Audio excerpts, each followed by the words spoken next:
बिस्मिल्लाहिर्रहमानिर्रहीम, अस्सलाम वालेकुम। Welcome to your channel trade dojo. मैं आपका दोस्त काशिफ। उम्मीद करता हूँ आप लोग खैर आफियत से होंगे। अच्छा जी, फ्राइडे मार्केट का एनालिसिस लेके आपकी खिदमत में हाजिर हैं। फ्राइडे को वीडियो नहीं पोस्ट कर पाया, तो उसका जो मार्केट का जो पूरा फीडबैक था जो भी इसने दिया उसको हम लोग स्टडी करने की कोशिश करेंगे और उसको नेक्स्ट वीक के लिए देखेंगे कि मंडे जो है मार्केट के लिए कैसा हो सकता है। और इंशाल्लाह कल जो है मैं वीकली एनालिसिस भी आप लोगों के साथ शेयर करूँगा ताकि हम लोग नेक्स्ट वीक के लिए भी अपनी वर्किंग को कर सकें। तो फिलवक्त इसके लिए हमारी जो अभी की वीडियो है इसमें हम लोग फ्राइडे एनालिसिस करेंगे। तो देखते हैं फ्राइडे को मार्केट ने कैसा परफॉर्म किया। यानी 25 नवंबर को 42,936 पे मार्केट ने क्लोजिंग दी। सिर्फ 33 पॉइंट मार्केट ने जोड़े, 0.08% का गेन हुआ। वॉल्यूम 7.5 करोड़ के सिर्फ जनरेट हुआ है। प्रीवियस क्लोजिंग 42,900 की थी। डे रेंज की बात करें तो 42,876 से लेकर 43,120 तक मुश्किल से जो है 300 350 पॉइंट के दरमियान मार्केट फ्लक्चुएट करी। 52 वीक रेंज की बात करें तो ये बिल्कुल अपने नक्के पे आके खड़ी हो गई, यानी सेंटर पॉइंट पे आके खड़ी हो गई जहाँ से ये रिवर्स हो जाती है। ग्राफिकली रिप्रेजेंटेशन देखें, मार्केट खुली, हाई जाने की भरपूर कोशिश जो है मार्केट ने करी, वहाँ से रिजेक्शन मिली और मार्केट एट दी एंड जो है बिल्कुल अपनी जहाँ ओपनिंग थी उसी के आसपास आगे मार्केट ने closing they the. In short अगर आप देखें तो मार्केट के अंदर कोई एक्टिविटी हमें देखने को ही नहीं मिली, बिल्कुल डल एक्टिविटी, जैसे कोई न्यूज़ की वेट हो रही हो।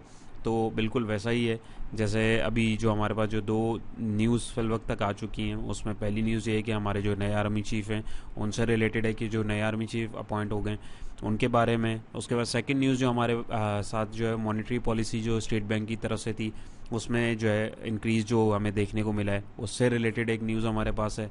और भी जो आप सियासी अगर न्यूज़ भी देखते होंगे, जो हम लोग ज़्यादातर इसके ऊपर डिस्कशन नहीं है हमारी होती है, बट न्यूज़ वाइज भी अगर आप देखें तो कुछ गुड न्यूज़ और कुछ बैड न्यूज़ जो हैं हमारे साथ मिक्सअप हुई हैं।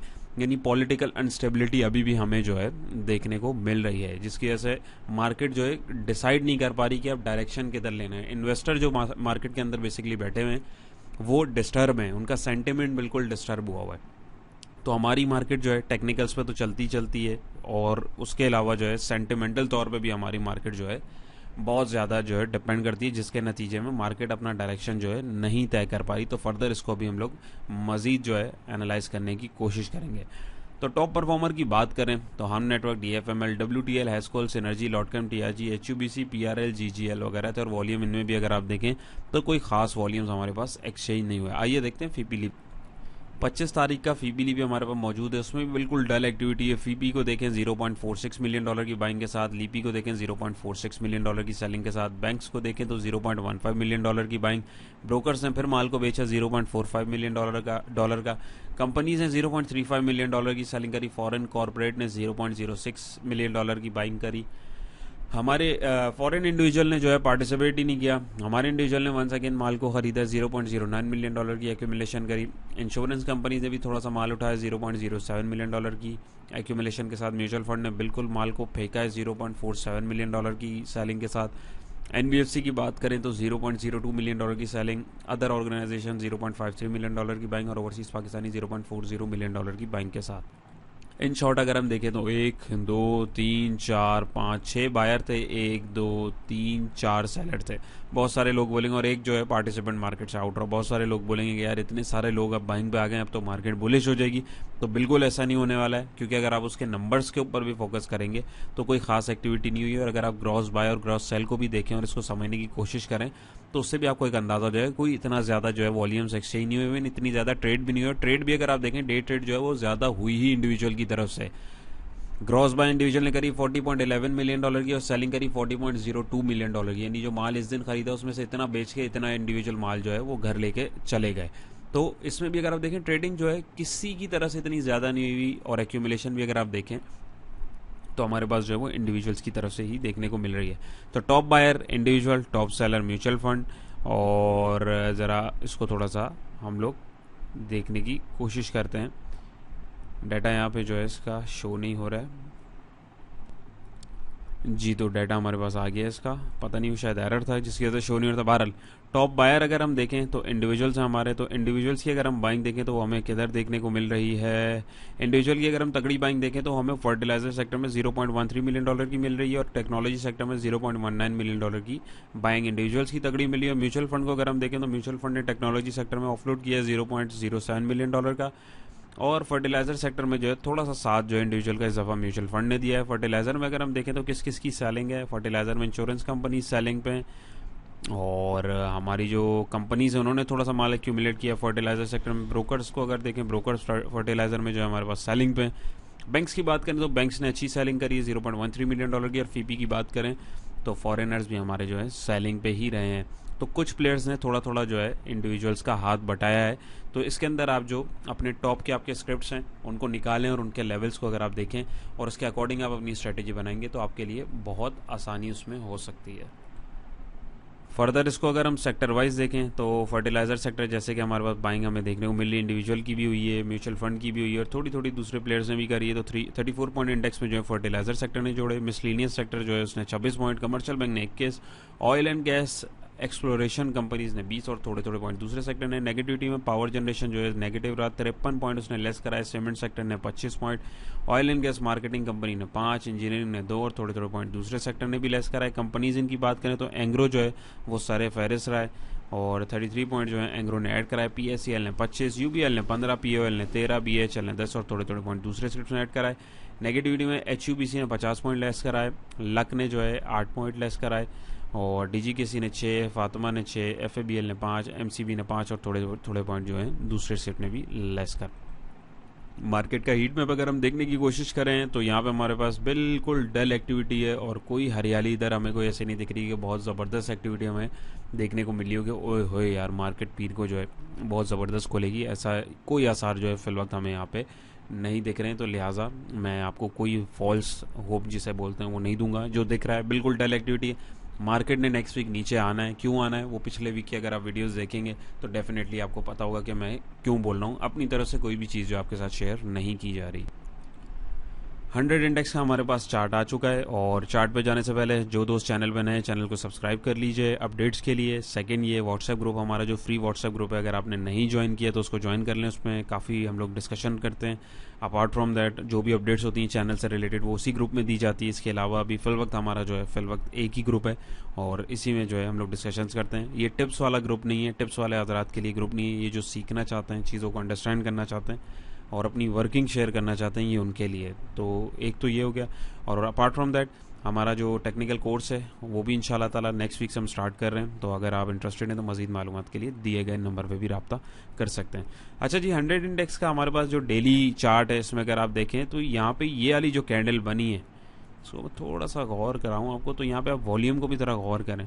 तो यहाँ पे हमारे पास तगड़े वॉल्यूम्स जो है एक्सचेंज हुए हैं। अब ये कैंडल कहाँ बन रही है, नंबर 1, अब इस चीज़ को थोड़ा सा समझिएगा। ये कैंडल बन रही है रेजिस्टिंग पॉइंट के बाद बहुत लंबे अरसे, ये तकरीबन जो है अगर हम देखें पिछले 1.5 हफ्ते से ये साइडवेज में रहा। रेजिस्टेंस तोड़ने के बाद ऊपर जाना होता तो अभी तक चला जाता। उसके बाद यहाँ पे आप देखें तो ये मेजर रेजिस्टिंग पॉइंट के ऊपर खड़ा हुआ है। ये हल्का रेजिस्टेंस नहीं है। यहाँ पे आपको ट्रेंड लाइन का रेजिस्टेंस दिख रहा है, इसका रेजिस्टेंस दिख रहा है, मूविंग एवरेज का रेजिस्टेंस दिख रहा है। तो इस रेजिस्टेंस को कोई हल्का मत लीजिएगा।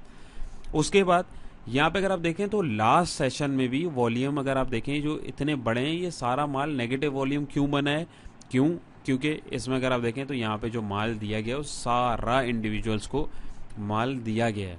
तो उसके नतीजे में अगर आप देखें तो ये वॉल्यूम हमारे पास ज़्यादा एक्सचेंज हुए हैं। तो यहाँ पे जो लोग बैठे हैं, यहाँ जो बैठे हैं, अब उन्होंने यहाँ पे जो है डिस्ट्रीब्यूशन की है। बहुत ज़्यादा चांसेस है इसके ऊपर, इस लेवल से ऊपर जाएगी तो कहाँ तक जाएगी वो भी मैंने प्रीवियसली आपका डिस्कस किया है। लेकिन एट दी एंड मार्केट ने नीचे आके अपनी साइकिल को कंप्लीट करना है। तो इस गलत फहमी में काइंडली बिल्कुल मत रहिएगा कि मार्केट जो है अभी ऊपर जाने वाली है। किसी भी न्यूज़ के ऊपर या किसी भी उसके ऊपर रिएक्ट ज़रूर करेगी, लेकिन एट दी एंड मार्केट ने जो है अभी नीचे आना है, क्योंकि उसकी जो साइकिल चल रही है, जो स्ट्रक्चर है, मैं आपके साथ उसके लिए शेयर कर रहा हूँ। आरएसआई देखें हवा में तैर रहा है, 60 के ऊपर आरएसआई है। हिस्टोग्राम देखें ऑलमोस्ट जो है हमारे पास वीक हो चुके हैं, डिम हो चुके हैं, बिल्कुल डल हो चुके हैं, नहीं एक्टिविटी है ही नहीं। तो इंडिकेटर्स जो हैं ये भी अपने आप को करेक्ट करते हैं, कूल डाउन करते हैं। ऐसा नहीं है कि इंडिकेटर्स कुछ काम ही नहीं करते हैं। तो ये सारी चीज़ें टेक्निकली मार्केट को अभी करेक्शन लाजमी लेनी है। आवरली पे अगर मैं इसको करूं तो आवरली के ऊपर आप देखें तो हमारे पास वही एक रेंज बनी हुई है साइडवेज की, जो मैं आपसे प्रीवियस वीडियोस में डिस्कस करता हुआ आ रहा हूं। बल्कि यहाँ पे अगर मैं आपको ये दिखाऊं हाईलाइट करके तो ये देखें एक बॉक्स की फॉर्मेशन हुई। अब ये ऊपर निकलेगा या नीचे निकलेगा, बहुत ज़्यादा चांसेस है कि नीचे निकलेगा। बाकी जहाँ की भी डायरेक्शन होगी ये इससे ऊपर निकलेगा। आप आवरली पे इसको देखते रहिए तो डेफिनेटली हमें एक अच्छी मूव देखने को मिल सकती है। जो लेवल्स आपके साथ शेयर किए हैं अराउंड 43,600 तक का नहीं होता तो इमीडिएट सपोर्ट वही 42,700-800 का जोन अभी हमारे पास है, और ये बड़ी इंपॉर्टेंट सपोर्ट है जो मुझे नहीं लग रहा है सस्टेन कर पाएगी। ये यहाँ से टूटती है तो मार्केट यहाँ से मज़ीद नीचे हमें जाते हुए दिख सकती है, और वो कौन से लेवल तक है वो भी आपके साथ मैंने यहाँ पे डिस्कस किया हुआ है। आरएसआई देखें तो आवरली पे भी जो है 51 के पास है। मैकडी को देखें तो वो भी चॉपी हो रहा है, मार्केट साइडवेज में चल रही है, तो मार्केट डायरेक्शन स्पेसिफाई नहीं हो रहा है, इनडिसीजन हो रही है। तो समझ नहीं आ रहा है इन्वेस्टर को भी कि करें क्या, क्या लें क्या बेचें किस तरह करें। तो ये एक जो इनडिसीजन होता है ये एक हमारे पास जो है एक ये भी हम सिग्नल इसको काउंट करते हैं रिवर्सल के लिए। तो उम्मीद है ये आपको क्लियर हुआ होगा। मेरा मशवरा है अभी कैश पे रहिए, अभी मार्केट हमें एक अपॉर्चुनिटी ज़रूर देगी, बाकी आपकी अपनी मर्जी है। ये वीडियो में जो सारी चीज़ें बताई हैं मेरा अपना नज़रिया है, मेरा अपना व्यू है, गलत भी हो सकता है, तो आप लोग अपनी रिस्क मैनेजमेंट के हिसाब से अपनी वर्किंग को कीजिएगा। अपार्ट फ्रॉम दैट जिन दोस्तों ने प्रीमियम ग्रुप के लिए भी मालूमात ली हुई है तो मंथ के एंड में हमारे ग्रुप की रजिस्ट्रेशन खुलती है 27 से लेके जो मंथ का एंड होता है उस दिन तक 30 या 31 तक। तो जो इंटरेस्टेड हो वो भी दिए गए नंबर पर मज़ीद मालूमात के लिए रब्ता कर सकते हैं। तो चलते हैं हमारे स्क्रिप्ट एनालिसिस की। अच्छा जी, स्क्रिप्ट एनालिसिस में ये आवरली फ्रेम पे है, मैं आप लोगों को चार्ट दिखा रहा हूँ, तो इसकी भी मेरे पास बहुत रिक्वेस्ट रही तो मैंने सोचा मैं इसको आपके साथ शेयर करूँ। पहला स्क्रिप्ट हमारा है TGL तारिक ग्लास इंडस्ट्रीज़। तो ये आवरली चार्ट है, ये 3 लेवल्स हैं इसके, 77.76 की सपोर्ट है, उसके बाद रेजिस्टेंस जो अभी इसके पास आ रहा है 90 रुपीज़ का अराउंड आ रहा है, 90.91 का। उसके बाद जो यहाँ से इसने ये गैप दिया है, ये बोनस और डिविडेंड की अनाउंसमेंट हुई है, उसके बाद यहाँ पे इसके पास ये कितना बड़ा गैप आया। तो गैप जब भी आता है वो फिल ज़रूर होता है, कब होता है ये किसी को नहीं पता होता। तो एक चीज़ तो ये हो गई। सेकंड थिंग ये कि अगर मैं इसको थोड़ा सा जूम इन करूं तो यहाँ पे अगर आप देखें तो आवरली पे यहाँ पे इसने सपोर्ट बनाई और ये इसने एक अपवर्ड मोमेंटम देने की कोशिश करी, बट यहाँ से इसको रिजेक्शन मिली और इसने सबसे पहले ट्रेंड लाइन तोड़ी, ट्रेंड लाइन तोड़ के इसको ट्रेंड लाइन को रीटेस्ट करा, और वहाँ पे भी अगर आप देखें तो तगड़े वॉल्यूम एक्सचेंज हो, वहाँ से भी रिजेक्शन मिली। तो अभी जो है जो मुझे लग रहा है यहाँ पे जो वर्किंग बता रही है वो यही है कि ये जो लेवल है अब ये 77 रुपये के आसपास जो है ये आ सकता है। तो अगर किसी की एंट्री है और उसका स्टॉप लॉस है तो पहली बात तो यहाँ पे एंट्री बनती नहीं थी, अब किसी ने अगर ले लिया हुआ है तो एंट्री पॉइंट जो है ना उसका 77.76 पैसे का होगा, नंबर 1। या ये जब 90 रुपये को क्रॉस करे तब हम इसको देखेंगे स्टॉप लॉस के साथ, उससे पहले नहीं, बीच में हम कभी भी कहीं पे भी ट्रेड नहीं करेंगे। और यहाँ से चांस है कि थोड़ा सा अगर ये मोमेंटम बनाए, क्योंकि टेक्निकली अगर आप देखें तो इंडिकेटर्स भी अपने आप को कूल डाउन कर चुके हैं, तो वो थोड़ी सी एडजस्टमेंट उसके अंदर ज़रूर बनती है। तो अगर ये बाउंस देगा भी अगले दिन में तो हो सकता है 84 के आसपास का दे दे, वहाँ पर प्रॉफिट टेकिंग करनी चाहिए। फ्रेश लेवल की बात करें तो 77 रुपये का जो इसका लेवल है 77-78 का वो एक अच्छा लेवल है, क्योंकि वहाँ से पहले जो है इसने एक जंप लिया था, तो ये वहाँ तक अभी इसमें वेट करना चाहिए हमें। और जो है फ्रेश बाइंग जो है या तो इधर करें या अगर यहाँ से ऊपर जाए तो बीच में कहीं बाइंग नहीं करनी, 90 से ऊपर जाए तभी हम बाइंग करेंगे। और फिर हमारा नेक्स्ट टारगेट जो होगा वो अराउंड 112 के लेवल के आसपास होगा। क्यों? क्योंकि बीच में हमारे पास ये जो इतना बड़ा एक गैप आया हुआ है वो उसको फिल करने की ज़रूर कोशिश करेगा। तो उम्मीद है आपको क्लियर होगा। वंस अगेन ये एजुकेशनल पर्पज़ के लिए बाय या सेल अलर्ट नहीं है, ये सिर्फ समझाने के लिए होता है कि आप लोग अपने एंट्री और एग्जिट को किस तरीके से प्लान कर सकते हैं। अच्छा जी, ये एक स्क्रिप्ट है GCIL को अगर हम देखें तो यहाँ पे भी हमारे पास एक रिक्वेस्ट आई थी, तो यहाँ पे देखें अभी रिसेंटली हुआ है ना, तो इसको अगर आप देखें ये इसका भी आवरली चार्ट है, तो यहाँ पे अभी मुझे तो इसके अंदर कोई भी फिलवक मूव नहीं लग रही है। हाँ, एक पैटर्न की फॉर्मेशन अलबत्ता ज़रूर दिख रही है। तो इसमें फ्रेश एंट्री अगर आप करना चाहें तो 22 रुपये की इसकी सपोर्ट आ रही है, वो टूटती है तो फिर कहाँ तक जाएगा ये तो अभी मुझे भी नहीं पता, क्योंकि इसका चार्ट ही यहाँ पे फिलवक्त हमें और नहीं दिख रहा है। और अगर यहाँ से ब्रेकआउट देता है तब हम इसके सपोर्ट लेवल का जो है स्टॉप लॉस रख के जहाँ तक ये ऊपर जाएगा इसको ट्रैक करेंगे, क्योंकि अभी नया है और इसका डाटा हमारे पास मौजूद नहीं है। तो वहाँ पे जो है जहाँ तक ये जाए इसको हम ट्रेलिंग स्टॉप लॉस के साथ जो है इसको ट्रेल कर सकते हैं। तो फिल वक्त जो है किसी की अगर एंट्री है तो ये उसका स्टॉप लॉस है।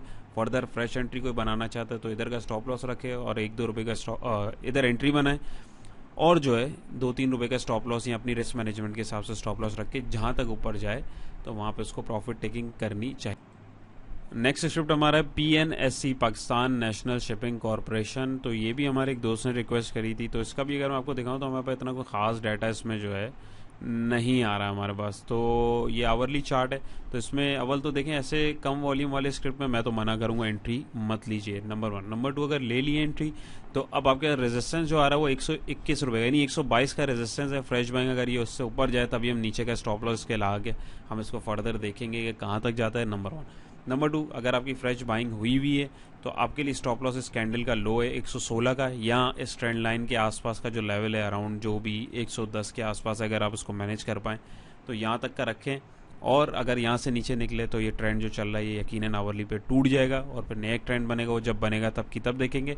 तो फिल वक्त जो है यहाँ पे अगर अच्छी कैंडल मिले तो इसके अंदर हम एंट्री बना सकते हैं, बट वॉल्यूम वाले शेयर चुनें जिनके अंदर अच्छे और तगड़े वॉल्यूम्स होते हैं। वहाँ पे जो है जो सेलिंग का आपको करेंगे आप बाइंग सेलिंग, आपके पास फिर अपॉर्चुनिटी होगी, और ख़रीदार जब जहाँ पे होगा वहाँ पे सेलर भी होगा, और जहाँ सेलर होगा वहाँ ख़रीदार होगा। तो वॉल्यूमेट्रिक जो स्क्रिप्ट्स होते हैं उनमें इसलिए ज़्यादा रेकमेंड किया जाता है। नेक्स्ट स्क्रिप्ट हमारा है सरल द सरले कंपनी लिमिटेड। इसका भी आवरली चार्ट है, तो इसमें हमारे पास जो है एक फॉलिंग वेज टाइप की फॉर्मेशन हो रही है। तो इसमें अगर आप देखें तो ये डाउन ट्रेंड में वैसे ही चलता हुआ आ रहा है। अगर आप यहाँ पे देखें तो यहाँ पे हमारे पास अगर कोई एंट्री दोस्त लेना चाहता है तो अगर वो इस ट्रेंड लाइन के नीचे का जो स्टॉप लॉस है, यानी अराउंड अगर मैं इसको दिखाऊँ तो ये एक डोजी कैंडल 73 रुपये की बन रही, तो 70 रुपये का अगर स्टॉप लॉस रख के कोई दोस्त एंट्री लेना चाहता है तो ये रिस्क जो है लिया जा सकता है। क्यों लिया जा सकता है मैं ये भी बताऊंगा, क्योंकि ये पैटर्न फॉर्मेशन है। नंबर 1, डाउन ट्रेंड चलता हुआ आ रहा है, करेक्शन लेगा काफ़ी टाइम से नीचे, और पैटर्न के बिल्कुल एंड पे, और कैंडल भी हमारे पास एक ऐसी बन रही है कि जो इनडिसीजन दिखा रही है। ऑल दो वॉल्यूम हमारे पास सेलिंग का बड़ा है, यहाँ बड़ा है, लेकिन कैंडल की बॉडी उस हिसाब की नहीं बनी है। नंबर 1। नंबर 2, ये ट्रेंड लाइन अगर ये ब्रेक करता है तो हमारे पास 74 रुपये 10 पैसे का टारगेट इजीली हमें मिल सकता है। लेकिन यहाँ पे अगर हम एक चीज़ देखें तो ये देखें RSI इसका 23 पे, तो RSI बिल्कुल इस वक्त इसका जो अगर आप देखें बिल्कुल नीचे की तरफ आया हुआ है। मैकडी में आप देखें तो वो सेलिंग प्रेशर दिखा रहा है, लेकिन प्राइस एक्शन जो है वो थोड़ा सा एक अर्ली सिग्नल दे रहे हैं। तो दो पॉसिबिलिटीज़ हैं, एक तो यहाँ पे एंट्री ली जाए नीचे का स्टॉप लॉस रख के और यहाँ तक प्रॉफिट लें, एल्स 74 रुपये से ऊपर जाए तो इसके नीचे ही कैंडल का कहीं का भी स्टॉप लॉस आप रख के फर्दर आगे जहाँ तक जाए आप इसको ट्रेल कर सकते हैं। वंस अगेन डिपेंड करता है हर बंदे की अपनी रिस्क मैनेजमेंट पे। नेक्स्ट स्क्रिप्ट हमारा एवियन एवेंसियन लिमिटेड। इसकी बहुत ज़्यादा क्वेरीज थी मेरे पास, इसकी डेली के ऊपर मैंने जो एक वीडियो बनाई थी वो स्टिल वैलिड है, लेकिन ये आवरली ट्रेंड है। तो आवरली ट्रेंड के ऊपर अगर आप देखें तो हमारे पास एक असेंडिंग ट्राइंगल की पैटर्न की फॉर्मेशन हो रही है। तो अब यहाँ पे दो पॉसिबिलिटीज़ हैं। एक पॉसिबिलिटी तो ये है कि ये इस जोन को तोड़े अराउंड 82 के आसपास का ना, तब हम इसके अंदर एंट्री लें।